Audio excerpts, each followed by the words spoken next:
Bom dia e bem-vindas à Manhã Mulher, nossa revista eletrônica. Vamos começar o nosso programa falando sobre gastrite crônica, álcool e glúten com a doutora Kátia Haranaga. No Kátia Responde de hoje, nós vamos falar sobre o estresse no aparelho digestivo, sendo a gastrite crônica uma das patologias mais frequentes na nossa população e também, por ser um órgão onde nós falamos, está em simpaticotonia ou está em parasimpático? Eu estou lutando ou fugindo, então, nada de digestão, nada de abrir os esfíncter, ou eu estou relaxado e aí sim vai acontecer a minha digestão.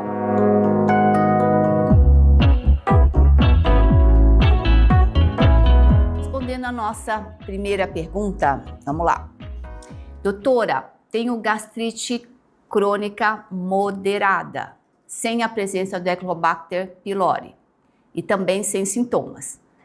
Importante a frase dela agora. Cortei álcool, glúten e leite e comecei a suplementar zinco. Perfeito? Posso consumir alimentos ácidos como abacaxi e vinagre orgânico? Sim. Minha Nutri falou que sim, mas fico com medo de piorar a gastrite. Obrigada. Olha que interessante. A gastrite crônica moderada que ela cita aqui na pergunta dela, ela não está se referindo a simplesmente um excesso, de hipercloridria, um excesso de suco gástrico. Então, existem os casos, sim, mas não seria aqui o descrito. Normalmente, nós pensamos em hipocloridria, baixo nível de suco gástrico, que está provocando essa gastrite moderada. Puxa, é ao contrário do que ela está pensando. Sim, chega o alimento no estômago e se eu tenho um suco gástrico suficiente, aquele suco gástrico vai quebrar a minha proteína animal em vários micros pedacinhos, chamado quimo, vai transformar o alimento que chegou ali.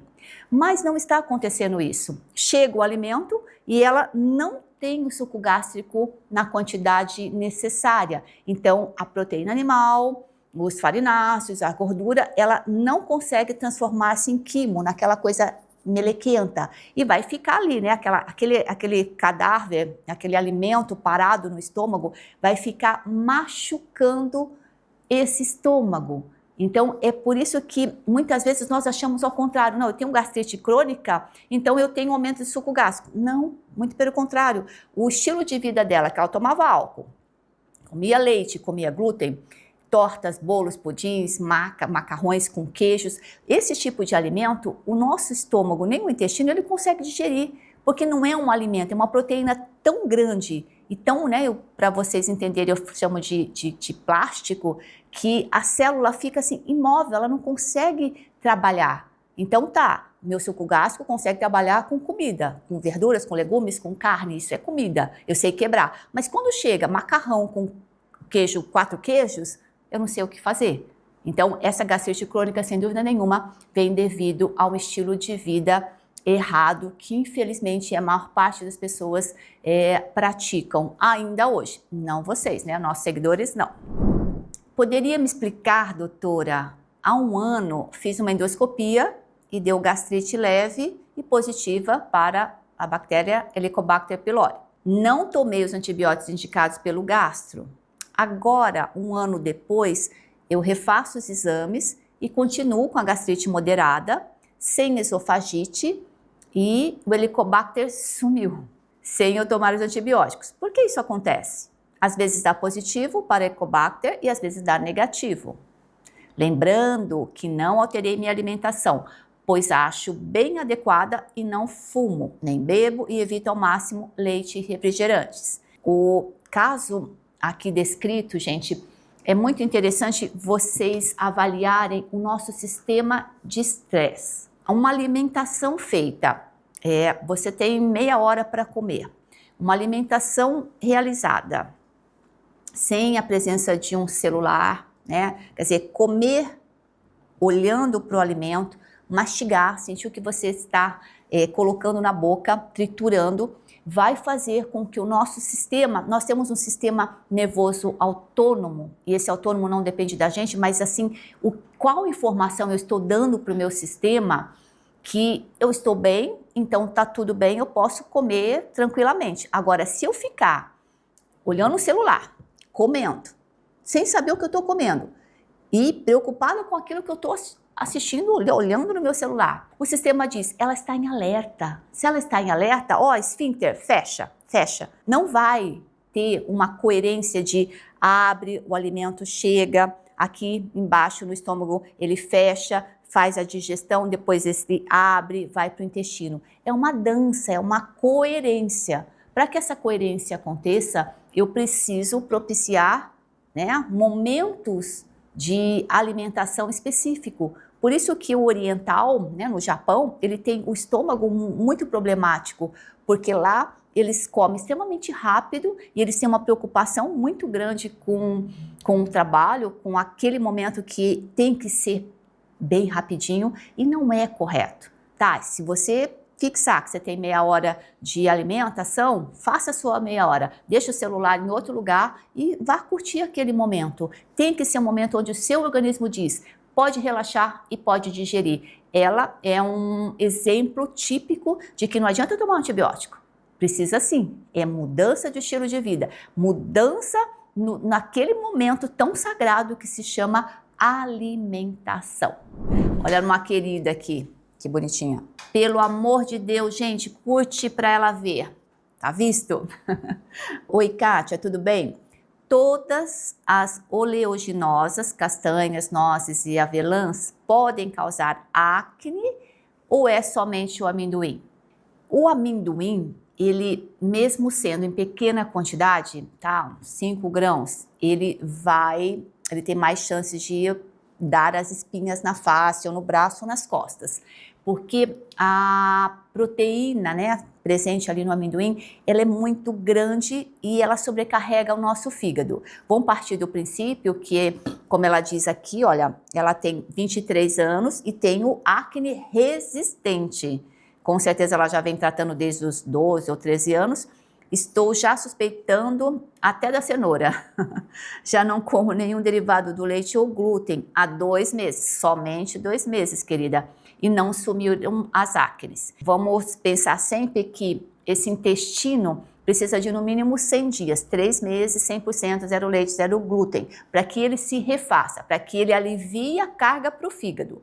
Toda vez que a gente tem uma alimentação à base de fast food, de industrializados, é o intestino quem vai sofrer, mas ele vai sobrecarregar o fígado, que é o nosso órgão que detoxifica, que limpa esse sangue feito pelo intestino, né? 55% do sangue é feito no intestino e passa pelo fígado para ter uma filtragem realmente, porque se o nosso coração, o cérebro recebesse diretamente esse sangue produzido no intestino, eles não iriam aguentar, eles iam morrer. Então é por isso que a gente tem o fígado.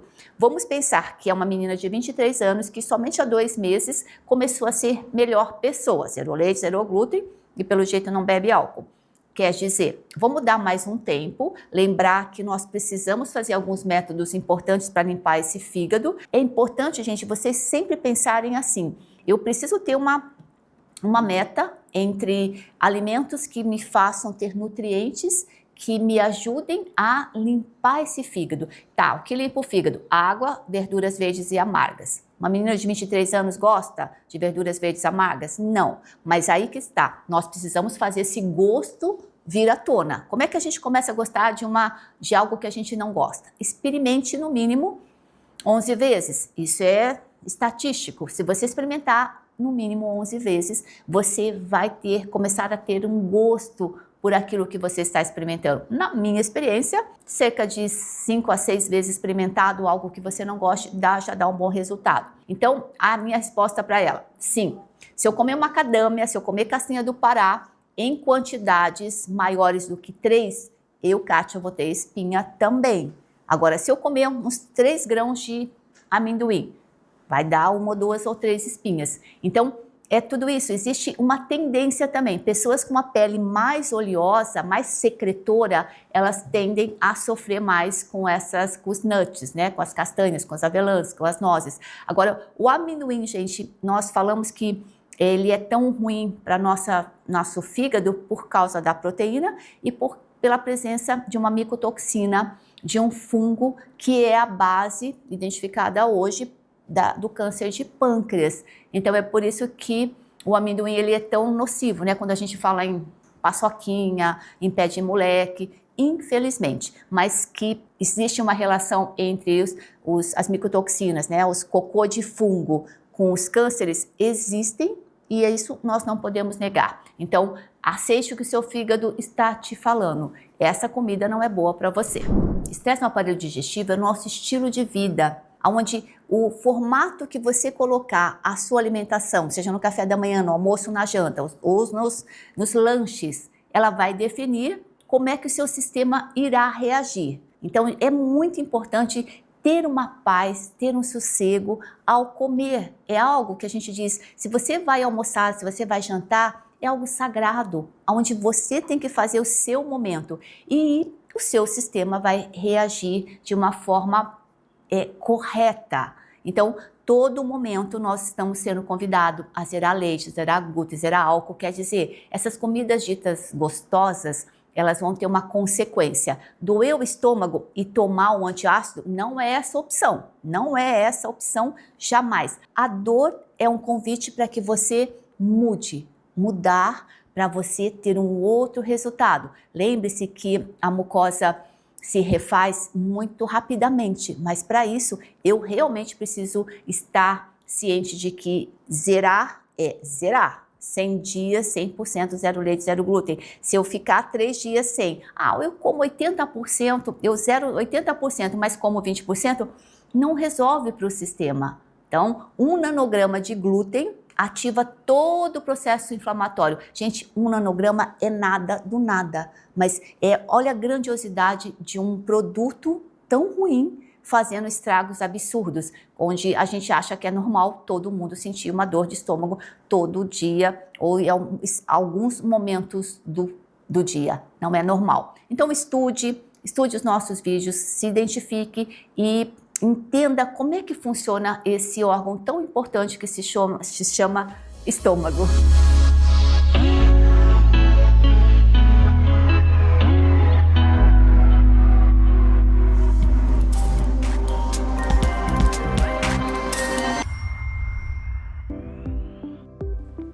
E agora eu vou precisar ir para um intervalo comercial, mas é rapidinho e na volta vamos falar sobre a síndrome do envelhecimento precoce bucal. Não sai daí!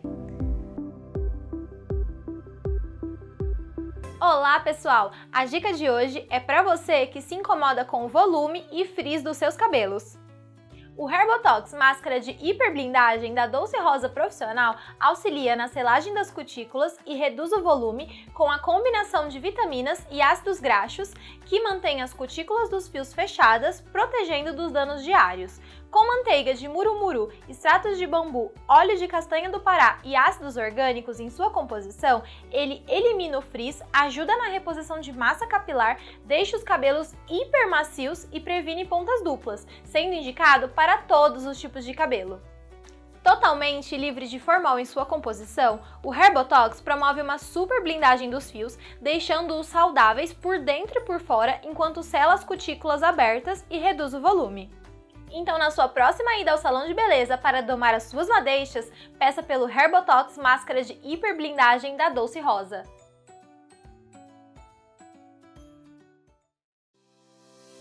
Essa é a Baronesa Beauty Studio, um salão completo para você cuidar de sua beleza em um ambiente descontraído e aconchegante, longe dos problemas e da correria do dia a dia. Estamos próximos ao centro de Valinhos, na Rua Americana 892.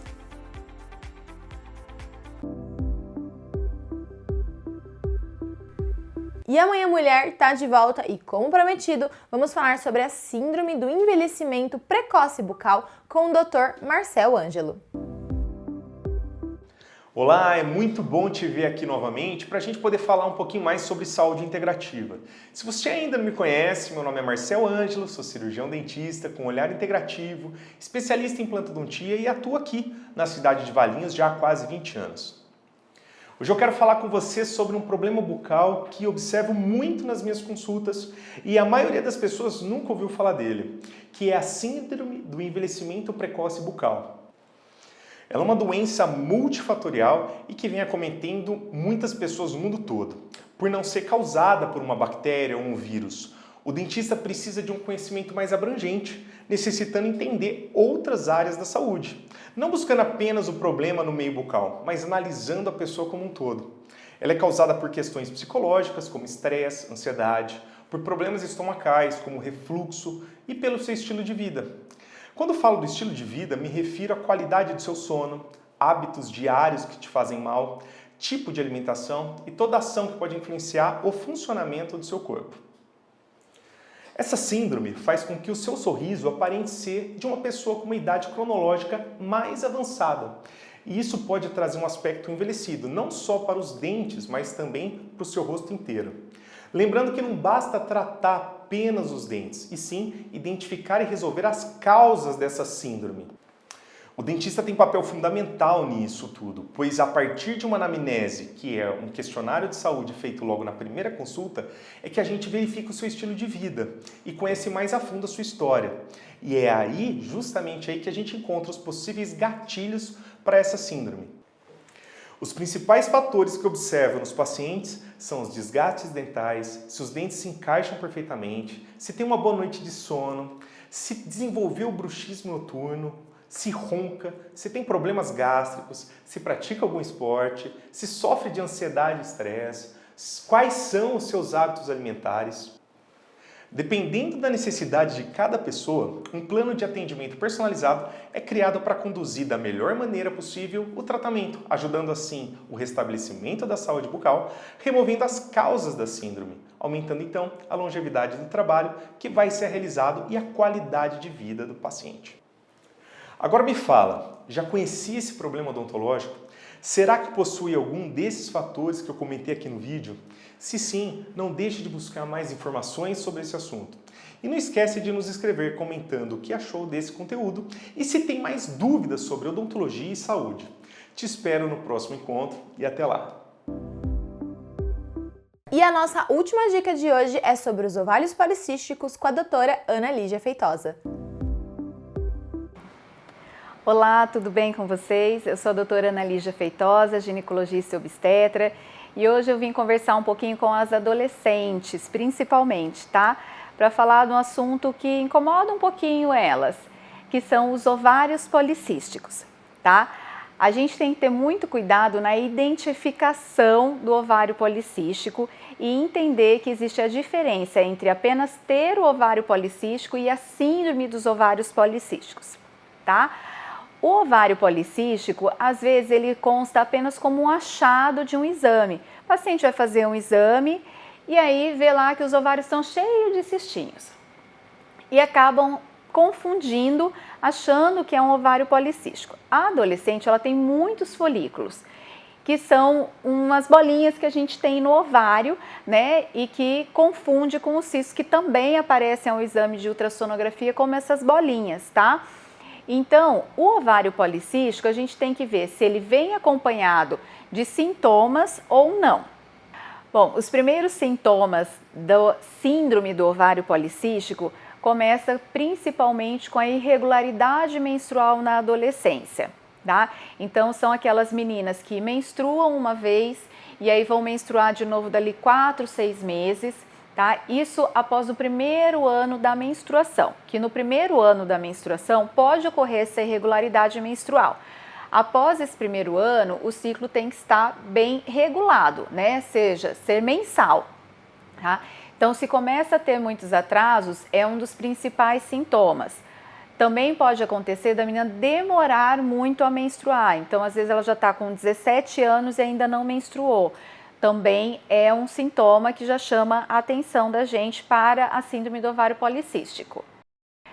Outros sintomas que podem aparecer associados são, além das espinhas, né, as acnes, também o aumento de pelos, tá? E na maioria das mulheres está associado a uma obesidade, a um sobrepeso, tá? Então é aquela paciente que é um pouquinho mais gordinha, principalmente na região central, que a gente chama, tá? Que é a região abdominal e quadril.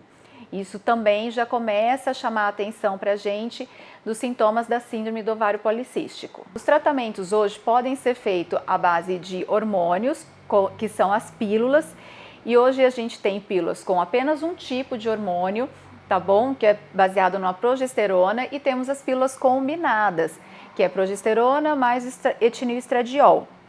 Então, a gente tem que avaliar cada caso também para ver a identificação de todos esses sinais e sintomas e decidir qual o melhor tratamento. Além disso, a gente tem que tratar também a parte metabólica, tá? Que aí vem a parte de obesidade ou sobrepeso, essa parte do excesso de pelos, das espinhas, tá? Então, tudo é feito uma avaliação completa em conjunto para pensarmos o melhor tratamento para você, tá bom? Então, sempre falo a mesma coisa, não tem receita de bolo, cada caso é isolado, temos que avaliar qual que é o melhor tratamento. Ah, minha mãe teve e minha mãe usou determinada pílula lá atrás, mas será que essa é a melhor para você hoje?